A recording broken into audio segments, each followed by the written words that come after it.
Hi there, this will be an overview of my Apple II emulator in Apple II Enhanced mode. So first of all, you press F2 to reveal the debugger, and there are a few different windows, and there is a resizable, there are a few sliders that allow you to resize the windows, and you can just grab it at the bottom and set it back.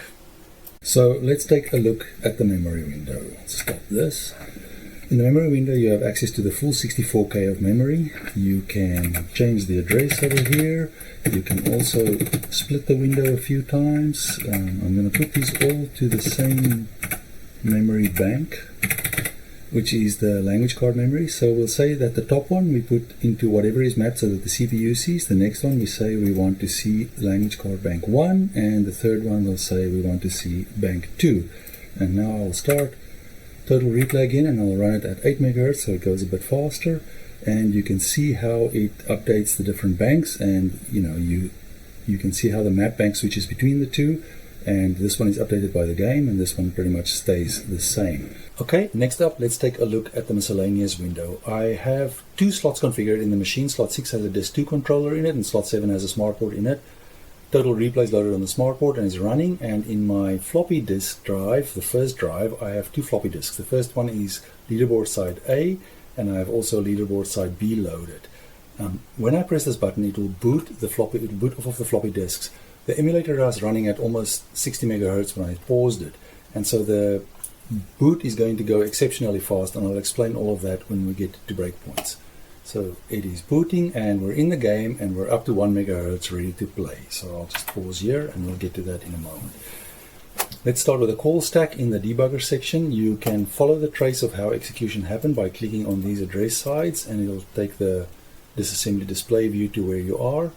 You can hit F6 to run to the cursor. F6, okay, there we go. So run to PC is now set, and it is never going to get there, but so this is just informational. It tells you that that's the address I've chosen to run to, and I am not there yet. I can also step out, which will do the same thing to the step out. Yep, it hasn't hit it, so the step out is lit. The cycles, as I step the instructions, step cycles will show the execution for that instruction. So the BEQ, we will see how many that does.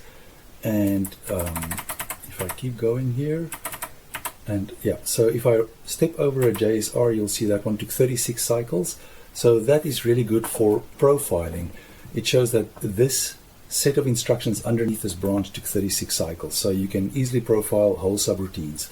Total cycles is exactly that, total cycles since the start of the game. Now, these breakpoints, they describe what they're doing. These are execution breakpoints, that's what the X says. Fast says when we hit this address, the emulator will go into fast mode, means run as fast as possible. That address is the start address of the ROM. It's where the ROM boots to in an Apple II Enhanced. So immediately the thing goes into super fast mode, and it keeps running. There's also some that switch to fast and slow down here. There's this swap one. If I look at it, it says when it executes at this address, it must produce a swap, which is a disk swap, on the drive in slot 6, and so that's how the floppy disk was switched from A to B. So I debugged this game and found these spots and made this set of breakpoints that I can save in an ini file, so that when I play this game, it boots immediately into the game, and I can start playing at 1 MHz. As soon as the ball settles, it'll go to super fast mode again, and so the drawing is almost instantly, and I can just play. It makes playing this game so much better than it ever was. This type breakpoint says that when it gets to this address, whenever the keyboard strobe is hit, so C010, it puts a new character into the keyboard, and so this 1 was for let's play the game, enter was for finish the disk swap. This is the old style keyboard. I want a one-player game, that's my name, and enter after my name. I want to play as an amateur, and I want to play 18 holes. So all of that happened automatically without me doing anything and got me into the game. So the breakpoints are quite sophisticated, if you will, or they have these actions that you can turn trace on and off, and yeah, so that's the breakpoints. Then next up we get to the soft switches. These are just the soft switches in the game, the language card soft switches, and then the display soft switches, and you can override the display ones, and this is especially good if you want to see what you're drawing off screen in page 2. So this game obviously doesn't use page 2 for anything like that, but you can force it into DHDR mode, or you can put it into mixed mode or low res mode or whatever, and so that is exceptionally useful as well. And then lastly, there's the disassembly window, and you can here also, like in the memory window, you can look at different areas of memory, turn it on and off. But the most important thing here is if I press Control F4, I bring up, Control Shift F4, I bring up a configuration dialog box where I can load assembler code. I can point at assembler code.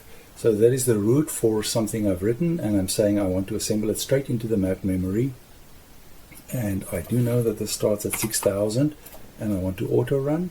So I press that, and now if I press Control F4, it just runs the game immediately. It assembled over 12,000 lines of code across 24 files, code that I originally wrote for CA65, and with very, very little modification, my assembler could assemble this. The other thing that's worth noting is that the labels are all populated. So if I press Control S, you can see all of the labels here. So if I type main, we can see there's main, that's where it started at 6000, and that's where my main is.